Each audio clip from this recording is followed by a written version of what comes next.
Hey everybody, welcome to Balboa Stadium. It's being billed as the Spacemen taking on the Cavemen. Kearney and San Diego 1 versus 2 in the Cox Communication Game of the Week. My name is Rudy, his name is Grossman. Don't forget, the 1st and 15 will feature highlights exclusively from this game. Then the granddaddy of them all, the 11 p.m. Picks Report, highlights from 32 ball games. We are joined by the 2 coaches of tonight's contest. We'll start with Coach James. Coach, second time we've been here this season. Yes. Are you loving the love being shown your Cavers? I'm loving the love, and not only I'm loving the love, this is the 3rd time within the last 2 years. How cool is that? That's very cool. That's kudos to you and what you've done for this program. Appreciate that. Appreciate it. Coach Gray, I've been following you two on Twitter all week. Yeah. Top Dog's been like Don King. It seems like he's everywhere with you two. Is this? I know you two are friends. Is this a real rivalry? You got anything planned after? Any bets? Anything? No bets, but it is a friendly rivalry. Something to get the community out on both sides. Both programs are doing well, and we wanted to hype this game up and get it to where it should be. I don't think you have to hype it up. It's a rematch from a year ago. San Diego had their way at your place. 8,000 people are expected to be in this stadium. I don't think they've had that many since the Beatles were here. Coach James, talk a little bit about how the atmosphere has changed. I mean, MTV was here today, I thought. Yeah, well, yeah, we had MTV here, the Wildin' Out with Nick Cannon and all those guys here, and pepping us up for the pep rally. It's a great atmosphere, great administration. Everybody's buying into it, having fun. Pep rally, they actually had first period was pep rally, so it was great. So we're excited about it. Very cool. So he's actually, no defense, but he's actually become my favorite coach in the county, just the way he transforms these programs. I mean, how is it to be relevant again? And do you do blueprint him at all, or do you follow him, ask him for advice? What do you do? I always ask for advice. I'm always looking to take things that I don't know everything. I'm a young coach, so I talk to a lot of different coaches, and Coach James is one of them that gives me good advice, and I take what I can use and run with it and try to steal a little bit more of what he knows and use that too. Gentlemen, thank you so much for spending time with us. Get back to your teams. We'll look forward to the highlights tonight on the 1st and 15. There's a lot more sports wheel to go. We go north now, where Rick Willis is standing by. Take it away, Rick. All right, thank you very much. You talked about a rivalry game. We have another one here as CARLSBAD hosts La Costa Canyon in our Draft Republic North County game of the week. They play for the Rotary Trophy, and you can see right there, see those fans right there? They've been here since 4 o'clock this afternoon just trying to grab their seat, and it's Breast Cancer Awareness Night. Now, coming up at 6:30, we're going to have the assistant coach for CARLSBAD and a Super Bowl winner, Brett Swain, live. And I am going to pose the same question that you posed earlier. Who is better, Aaron Rodgers or Tom Brady? And he'll have the answer. I kind of know what he's going to say anyway, coming up at 6:30. So you definitely want to check that one out. Paul, Bert, take it away.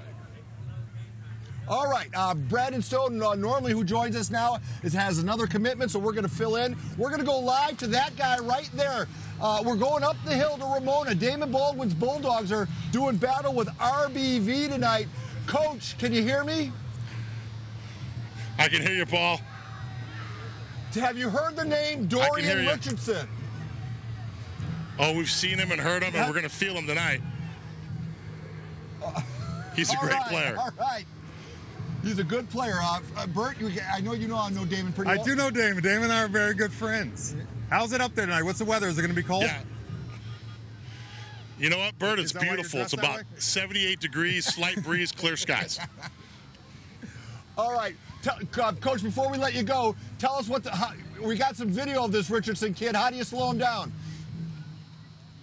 You know, you got to get everybody to him. You know, one guy's not going to bring him down.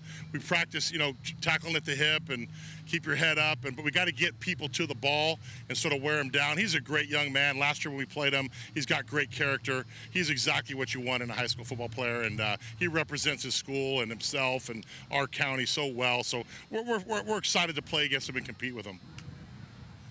All right, Damon, I know you got better things to do. Thank you for spending some time with us. We'll have highlights of your ball game tonight on the Prep Pigskin Report. Right now, we head out to Maddie Sinclair. Yeah, thanks, Paul. Well, I'm out here at Granite Hills as the Eagles take on Helix Highlanders for what seems to be the toughest matchup out here in East County. And Helix Highlanders are ranked number 4 on our top 9 PPR list, and they're coming off of a 4-game win streak. But all of that being said, they seem to be out of the Open Division playoff settings. And so even with a win, the Highlanders are unlikely to get back into that playoff formula. Elion Noah Jr., running back, leads the offense with 894 rushing yards and 9 touchdowns. But Michael Shavcroft is the name you want to know and that you're going to hear a lot tonight. He averages about 9.7 tackles per game, had 7 sacks for the season, 15 tackles for a loss, and 1 interception. Now, on the other side of the ball, the Granite Hill Eagles, however, are undefeated, ranked 8 on our top 9 PPR list. The quarterback, Chris Ostring, we're going to talk about him coming up later on the 6 p.m. hour. But for now, I'm just going to send it over to the South Bay. John Soderman, how's it going out there? Hey, it's going well, Maddie. We have Hilltop hosting Mar Vista. But let's talk about Hilltop's quarterback, Joey Castillo. He is 3rd in the county in total offensive yards. He's the quarterback. Doesn't have an overpowering arm, but he's extremely, extremely accurate. And pretty much Hilltop has an aerial game. So far, he's attempted 270 passes. Now, this is a big difference compared to Mar Vista, which is pretty much an exclusive ground game. So we'll have an aerial attack from Hilltop against a ground attack, Mar Vista. Mar Vista comes into this game with a very good record, 6-2 compared to 3-5 for Hilltop. Now let's take to the East County. Allison. Thank you so much, John. I'm here at SERRA High School as they're getting ready to take on the Patrick Henry Patriots in their senior night game. I am joined now by Patrick Henry's Marcelino CACHO. Marcelino, thank you for joining me. Thank you. Thank you. So a couple weeks ago, you guys picked up your first win of the season. What was that like for you guys? What does it mean to kind of get that pressure off? It was definitely something new.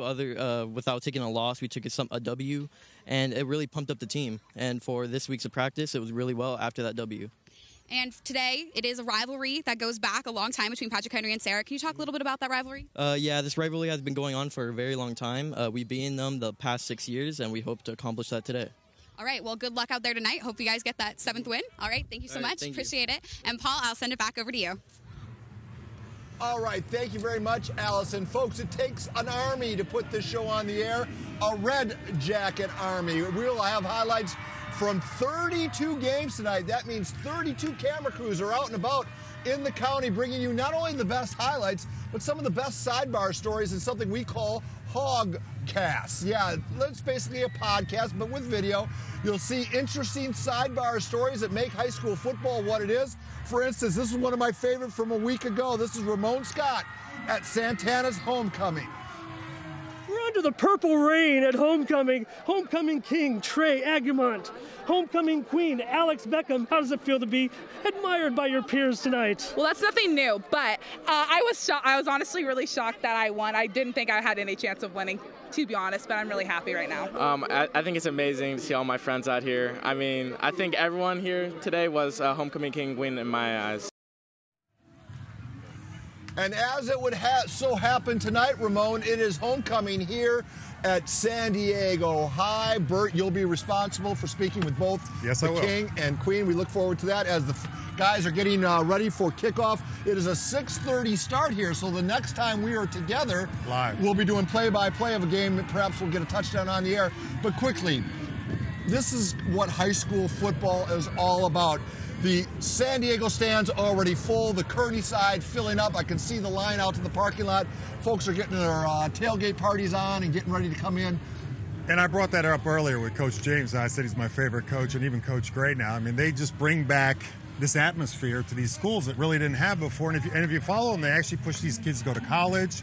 They have a college watch, where some teams might say we want 300 guys in the 200-pound bench club.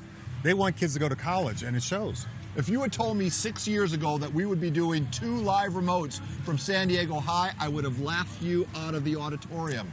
And now here we are. Yeah, exactly. And that's one guy and one staff can make that much difference. So you almost wonder why administrators don't see the value in a coach and a coaching in sports. It's on display here tonight. All right, that's it for the 5 p.m. newscast. The KUSI News at 6 p.m. is steaming around the bend. Hope you stay with us.